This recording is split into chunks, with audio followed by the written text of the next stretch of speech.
irmãos que nos acompanham no estudo bíblico e através da internet. E são muitos que estão espalhados, não apenas no país, mas também por outros pontos do globo. Que o Senhor possa, e Ele sabe, de cada um em particular. Nós podemos não saber, mas Ele sabe.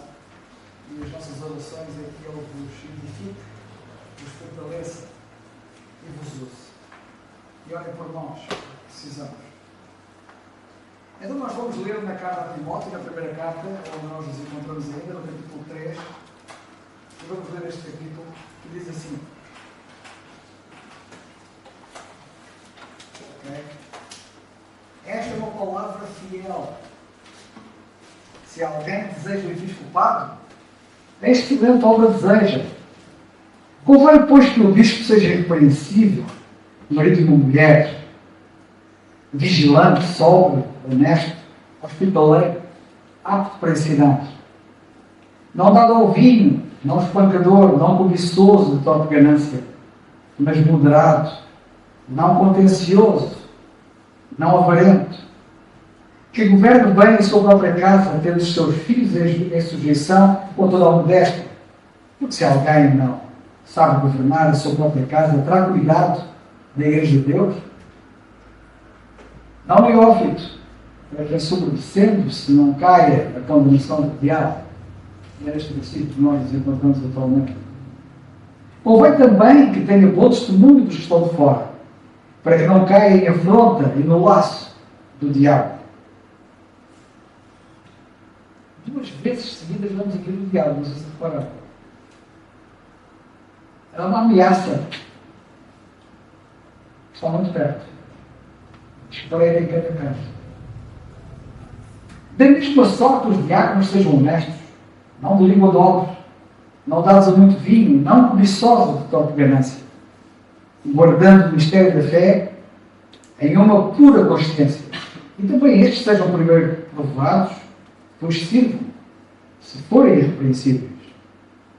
Da mesma sorte, as mulheres sejam honestas, não maldizentes, sóbrias e fiéis em tudo. Os diáconos sejam maridos de uma mulher e governem bem seus filhos e suas próprias casas, porque os que servirem bem como diáconos adquirirão para si uma boa posição e muita confiança na fé que há em Cristo Jesus. Escrevo-te estas coisas esperando em ver-te bem depressa, mas se tardares, é que saibas como convém andar na casa de Deus, que é a Igreja de Deus vive, a coluna e firmeza da verdade. E sem dúvida alguma, grande é o mistério da piedade. Aquele que se manifestou em carne foi justificado em espírito, visto dos anjos, pregado aos gentios, querido no mundo e recebido em cima, na glória. Que o Senhor acrescenta sobre essa leitura e ao estudo que vamos fazer a sua palavra, vamos ouvir já de seguida o irmão Alberto, para terem ouvido aqui um abraço. Todos nós. Graças a Deus por sua palavra. Louvo ao Senhor por essa reunião importante de oração, comunhão, intercessão e estudo das Escrituras. Primeira Epístola de Paulo a Timóteo, capítulo 3, agora no verso 6. Não neófito, para que, ensoberbecendo-se, não caia na condenação do diabo. Você sabe o que é neófito? E a maturidade? Como adquirir a maturidade? Bom, nestes versos do 1 até o 5 que nós estamos estudando, as qualidades, as virtudes do bispo, do presbítero, do ancião da igreja, do supervisor. Estas qualidades, estas virtudes, não vêm assim já feita e perfeita, a ponto de você vestir e já sair comandando, administrando. Não. Estas virtudes, elas vêm como semente, como alguém já contou essa história. São pequenas sementes que você vai cultivar, vai cuidar, para que ela venha a crescer, a amadurecer e aí sim você possa, de fato, exercer a sua autoridade dentro da igreja. Porque a palavra neófito significa exatamente isso, recém-plantado, E o que é recém-plantado precisa ser regado, cultivado, cuidado, para que cresça, desenvolva, até atingir a sua maior virtude. A maturidade, ela não vem com diploma, a maturidade não vem por indicação, ela não vem por documentos e nem por idade. A maturidade vem daquele que amadurece, que cresce, que vive, que tem experiência com Deus. Por isso é muito importante a pessoa dar tempo para estudar, para conhecer a palavra, principalmente cultivar um relacionamento com Deus. Veja o que está em Romanos, capítulo 10, no verso 17, de sorte que a fé é pelo ouvir, e ouvir pela palavra de Deus. Investir tempo, estudar, crescer antes de aceitar um cargo, uma responsabilidade dentro da congregação, diante dos irmãos. Temos que ter muito cuidado porque o verso 6 diz para não cairmos na condenação do diabo. E qual foi esta? Ensoberbecer-se, arrogância, orgulho, achar que é o tal. E aqui é exatamente o ponto, onde jovens, pessoas que se empolgam com a igreja, com a congregação, logo querem tomar a dianteira e fazer alguma coisa de boa intenção, mas é aí que o diabo age. Pois se ele não consegue te puxar para fora da igreja, ele vai te empurrar de tal maneira que você vai tropeçar e cair. E é isso que ele deseja, que você cause escândalo. Mas aonde está o ponto aqui que queremos destacar? É a experiência, é a vivência. E onde ela acontece? Aonde que surge de fato a maturidade? Elas são necessárias quando nós passamos pelos desertos da vida. Quando estas provas de deserto nos castigam, fazem enxergar quem somos, a nossa estrutura, o que temos. E aí sim Deus vai mostrar quem somos. E podemos, de fato, amadurecer e depender mais de Deus. Veja o que está em Deuteronômio capítulo 8, no verso 2. Te lembrarás de todo o caminho pelo qual o Senhor teu Deus te guiou no deserto por estes 40 anos, para te humilhar, para te provar, para saber o que estava no teu coração. Te guardarás e guardarás os mandamentos, ou não. Por isso que Deus nos faz passar por situações, por provas, para ver o que há no nosso coração e se de fato vamos guardar e aplicar aquilo que a palavra de Deus está nos ensinando. 1 Reis, primeiro livro de Reis, capítulo 8, no verso 38, o rei Salomão está dedicando o templo ao Senhor e orando, clamando, pedindo perdão para aquelas pessoas que se afastam da fé, ou que erram, pecam. E ele diz uma frase muito interessante, para que estas pessoas reconheçam as chagas que está no seu coração. E o que vem a ser estas chagas no coração? Falhas íntimas, no interior, lá no fundo do coração. Isso vai trazer maturidade, quando vamos descobrir o que vai no nosso interior. A pergunta que fazemos normalmente: o que te motiva a estar na igreja? Por interesses pessoais ou porque você está por causa de Deus, de fato e de verdade? Conhecer a chaga do coração refere-se à culpa e ao peso do pecado que incomoda tanto a consciência. Quando uma pessoa ela reconhece de fato o seu pecado, a sua dependência de Deus, e que o Senhor Jesus lá na cruz do Calvário pagou o preço pelo seu pecado para lhe dar o perdão, a reconciliação com Deus, ela vai amadurecendo na fé, ela vai atingindo este grau de importância dentro da igreja.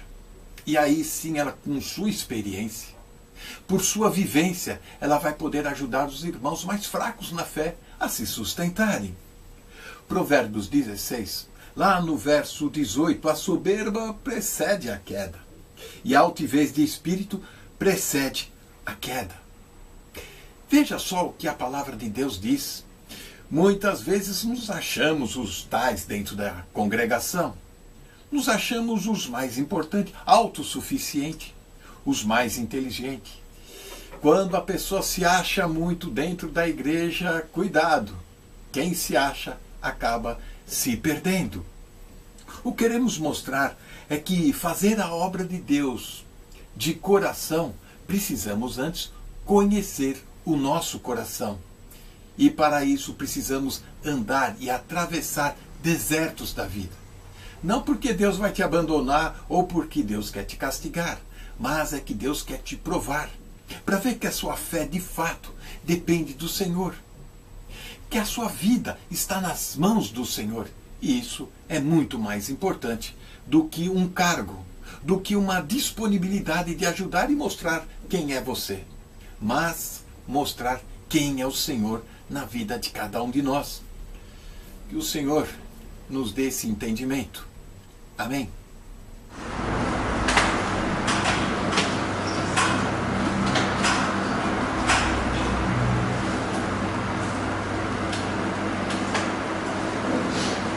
Boa noite a todos, boa noite aos irmãos que nos cheguem de longe. Eu gostaria de partilhar com os irmãos,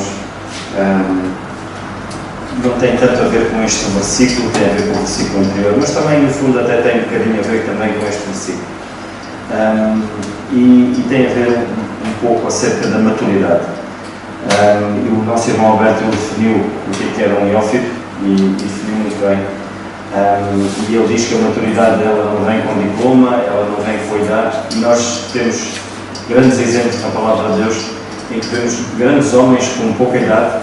Nós vemos um Daniel, vemos um José, e eram homens com convicções. E a minha pergunta é esta: que tipo de convicções é que nós estamos a passar aos nossos filhos?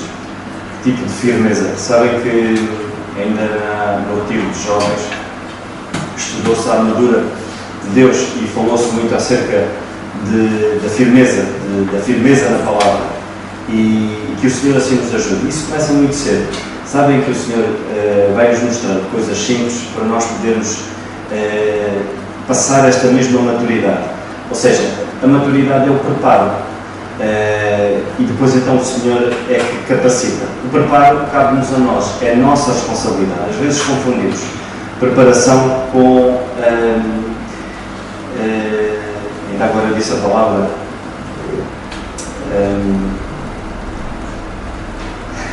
digo agora o branco. O Senhor, lá está, é o Senhor que capacita. Capacidade com preparo são duas coisas completamente diferentes. O preparo é uma coisa, a capacidade é outra. Nós prepararmos e o Senhor capacita-nos. E quando eu falo no preparo, todas as pessoas se preparam de manhã, vêm para o trabalho, tomam um pequeno almoço, lavam-se, tomam um pequeno almoço. Nós preparamos para, de facto, enfrentar um dia. Preparamos com o quê? Acima de tudo, para que seja o Senhor a cuidar, para que seja o Senhor a direcionar a nossa vida. Então nós oramos, nós fazemos uma leitura da palavra. Muito cedo nós devemos preparar os nossos filhos. Eu queria vos falar de um assunto que, de alguma maneira, ele não é claro, ou seja, a palavra de Deus não nos diz exatamente olha, não façam isto, mas a palavra de Deus dá-nos indicações. Como a palavra de Deus diz, não diz que não devemos fumar, mas a palavra de Deus diz que nós somos o templo do Espírito Santo. A palavra de Deus diz que nós devemos apresentar os nossos corpos em sacrifício vivo ao nosso Deus.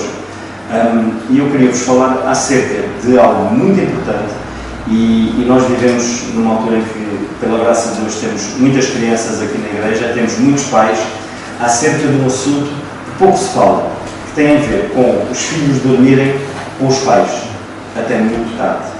E quero-vos dizer que isso retarda a maturidade dos filhos. Está comprovado cientificamente, e se vocês puderem ler um pouco acerca disso, está comprovado de facto que isso prejudica a criança em vários níveis, e pediatras conceituados falam acerca desse assunto. Nós hoje temos alguns estudos que derivam um pouco porque nós temos, de facto, muita coisa primitiva e que se pode tudo, mas se lerem estudos mais profundos, científicos, dizem de facto que isso é muito prejudicial para as crianças. O que é que a palavra de Deus diz-nos em relação a isso? Hebreus, muito rapidamente, eu não vos vou tomar muito tempo, porque este é um assunto que iríamos certamente estar aqui durante muito mais tempo. Hebreus, no capítulo 13 e no versículo 4, a palavra de Deus diz-nos assim: venerado seja entre todos o matrimónio e o leito sem mácula, porém aos que se dão em prostituição e ao adultério Deus os julgará. Eu queria me focar aqui: venerado seja entre todos o matrimónio e o leito sem mácula. O leito sem mácula, o que é? É o espaço em que o casal, o quarto do casal, que é o leito sem mácula, onde não pode haver ali mancha de pecado. É um espaço reservado, é um espaço separado para. A única jurisdição que existe ali é entre marido e mulher, não é entre pai e mãe. Aquele é um espaço que o Senhor reservou e que tudo o que possa provocar mancha de pecado, ou seja, tudo o que possa levar, de facto, para que haja um conflito entre o casal, o Senhor não se agrada disso. É por isso que o Senhor diz: seja venerado o matrimónio e o leito sem mácula. Ou seja, é algo que está unicamente reservado para que o casal possa viver a sua intimidade, possa viver a sua comunhão com Deus. É algo muito importante. E lá está. E temos de ter esse cuidado. Temos de ter o cuidado para quê? Para que a criança cresça saudável. Para que a criança não possa crescer dependendo unicamente dos pais para tudo. Uma criança que cresça dependente dos seus pais ao ponto de dormir com os seus pais até bastante idade, essa criança vai ficar mais dependente, quer emocionalmente, quer fisicamente. Ou seja, há perigos mais tarde que fazem com que a criança possa não crescer saudavelmente. Um dos quais é a criança poder perceber, de facto, que aquele espaço é um espaço reservado, é um espaço que o Senhor, de facto, reservou para o pai e para a mãe. A criança cresce percebendo de que não tem que dormir com adultos. Ela é autónoma, sozinha, ela tem que perceber que tem o espaço dela, ela tem que perceber que tem que depender do Senhor. Quantas crianças há que não dormem com a desculpa de que muitas das vezes têm medo do escuro, ou têm medo disto, ou têm medo daquilo? Cabe aos pais terem a sabedoria de prepararem um espaço aprazível, agradável para os filhos, para que eles sintam prazer em estar no cantinho deles. Isto é muito importante. Parece uma coisa muito simples, parece uma coisa que não tem importância, mas lá está. Mais uma vez, este preparo é nós prepararmos os nossos filhos para que então o Senhor depois possa capacitá-los. Esta é a grande luta que nós vivemos nos dias de hoje e que o Senhor nos ajude, irmãos. Isto dava para nós falarmos aqui muito acerca desta questão, pois os nossos filhos foram-nos dados para uma missão, não como posse, e às vezes esta questão dos pais dormirem com os filhos agrada mais a quem? Aos filhos ou aos pais? Aquela possessão de ter os filhos, controlar tudo, ter os filhos muito ao pé de nós, que o Senhor nos ajude, porque eles foram-nos dados a nós, foram-nos emprestados para que os possamos preparar, para que nós, como lemos aqui, de facto, que esta mesma maturidade não venha rotulada com muita coisa, mas venha de uma maturidade saudável, com base naquilo que o Senhor nos vai dando e nos vai mostrando, olha, para a esquerda, para a direita, em frente. Que o Senhor assim nos ajude, mas depois poderemos ter a oportunidade de falar um bocadinho mais profundo acerca deste tema, que é muito controverso, mas que o Senhor assim nos ajude. Acho que é assim.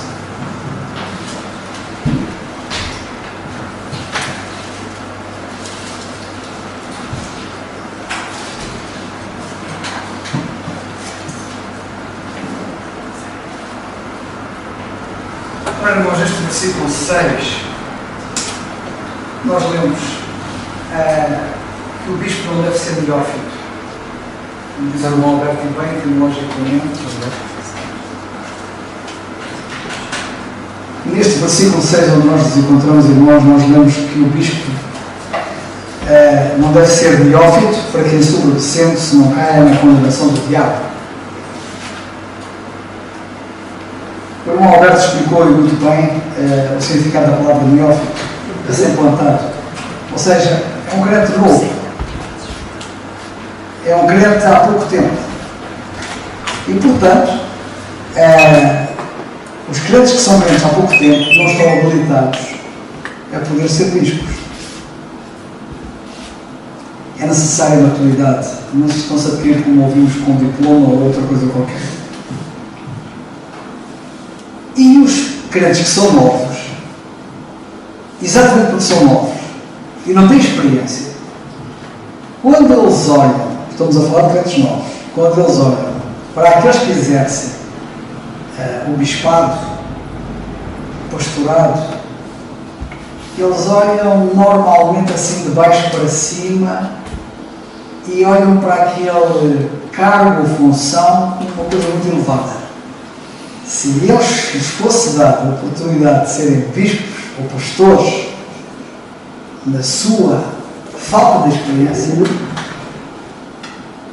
automaticamente eles iam pensar que eu subi na vida, quando é exatamente ao contrário. Mas só a experiência que mostra isso. E por isso diz o apóstolo, cuidado, porque eles podem ensoberbecer-se, ficar deslumbrados com essa situação e pensar que estão numa posição, não sei como ou onde, e caírem na condenação do diabo, porque o diabo, como vocês sabem, caiu e foi condenado por causa do orgulho, por causa de pensar que era alguma coisa.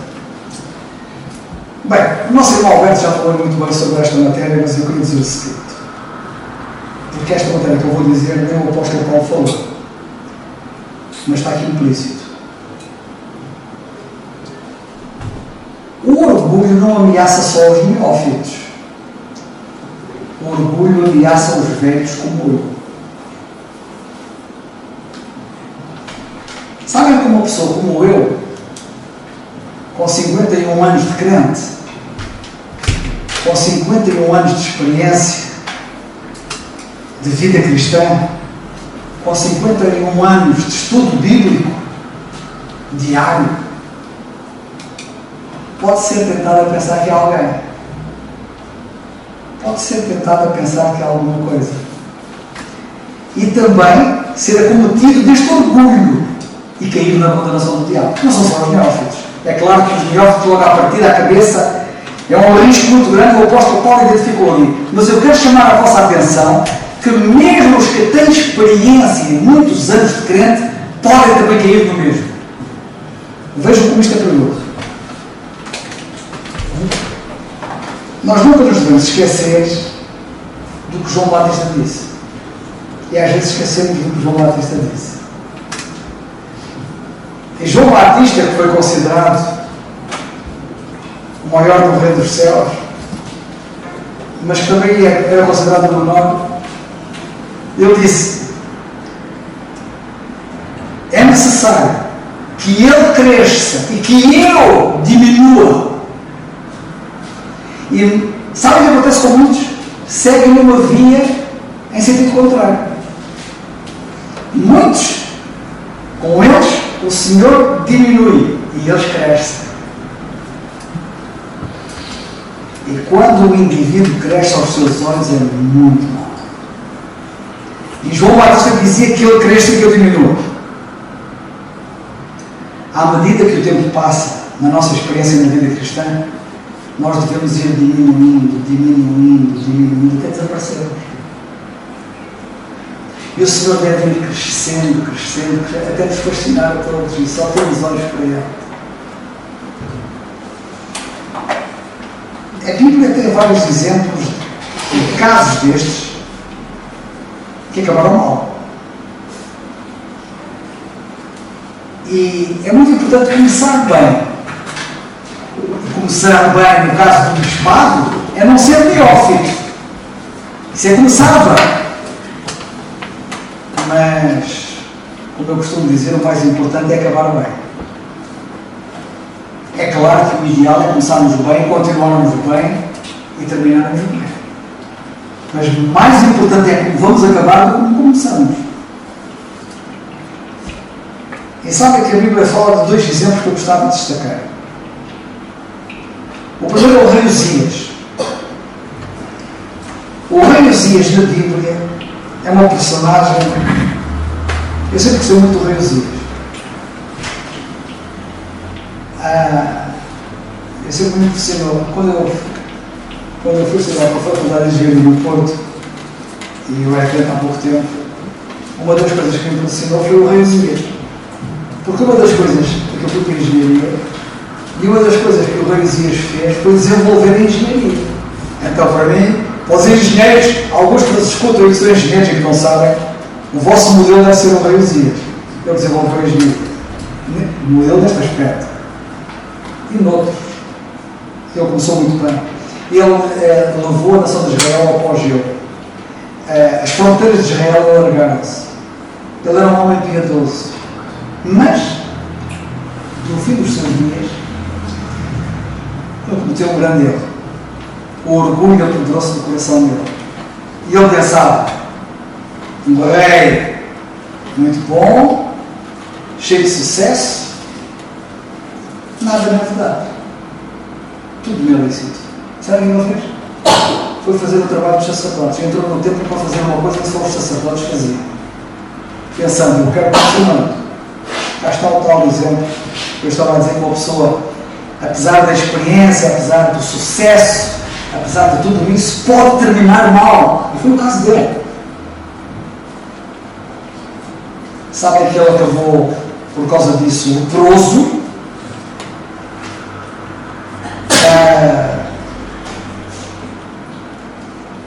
Ele ficou isolado o resto da sua vida.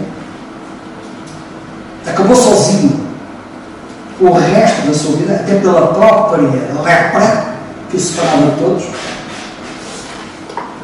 E o orgulho transformou este rei, que era tão poderoso, sabem em quê? É excluído. Tornou este indivíduo um excluído. Isto deve servir de alerta para todos nós. A soberba, como dizia o irmão Alberto, que citou 2 versículos precede a ruína e a queda. A outra personagem é o rei Ezequias. Sabe que Ezequias é uma das personagens mais fantásticas da Bíblia, como Uzias, tirando aquela parte final que ele estragou tudo. Ezequias também foi um indivíduo fantástico. Sabe que, inclusivamente, Deus o usou para vencer a Síria? E depois chegou a uma certa altura e ele adoeceu, uma doença grave, ele ia morrer. E ele pediu ao Senhor: Senhor, não me leves aí, eu queria ficar mais de um tempo e tal. E o Senhor concedeu essa graça. Teve mais 15 anos de vida. Em vez de mudar. Mas sabe alguma coisa? Ele foi acometido naqueles 15 anos por uma desgraça. Olha, mais valia ele ter sido levado do que depois aconteceu o que aconteceu. Olha, foi nesses 15 anos, a mais de vida que ele teve, que teve o rei Ezequias. Foi uma desgraça. Mais valia ele ter morrido e esse não tinha aparecido em cena para fazer as asneiras que fez. Disse Ezequias? Não. Sim. Acho que é o Manassés, não é? É o Manassés. Eu agora troquei aqui as coisas. Foi um rei perverso e que nasceu nesses 15 anos.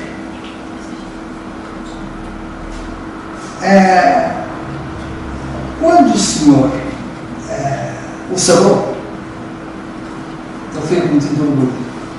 Sabe o que ele fez?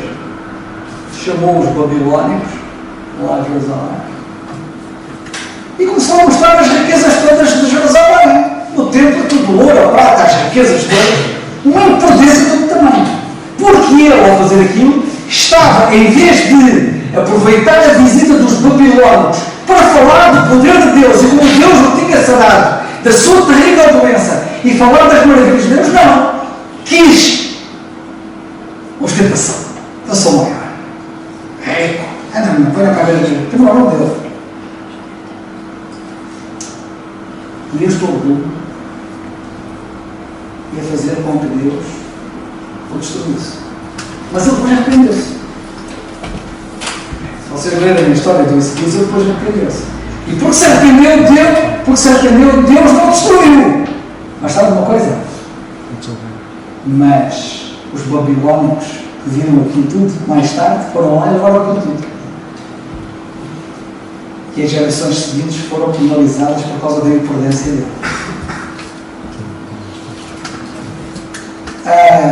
Nós temos dito muitas vezes que o Senhor, quando nós nos arrependemos, perdoa-nos, mas não perdoa as consequências das nossas asneiras.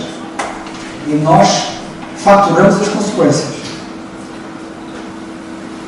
Eu, para terminar, gostava de ler 2 versículos. O primeiro está em Provérbios, o irmão Alberto citou 2, eu cito 2 também. O primeiro está em Provérbios 8:13, que diz assim: o temor do Senhor é aborrecer, ou seja, odiar. O temor do Senhor é aborrecer, ou seja, odiar o mal. A soberba é o orgulho.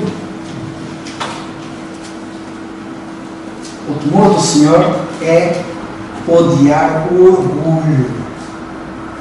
Como é que nós podemos abraçar o orgulho, amar o orgulho, acariciar o orgulho, quando o Senhor aborrece, odeia o orgulho?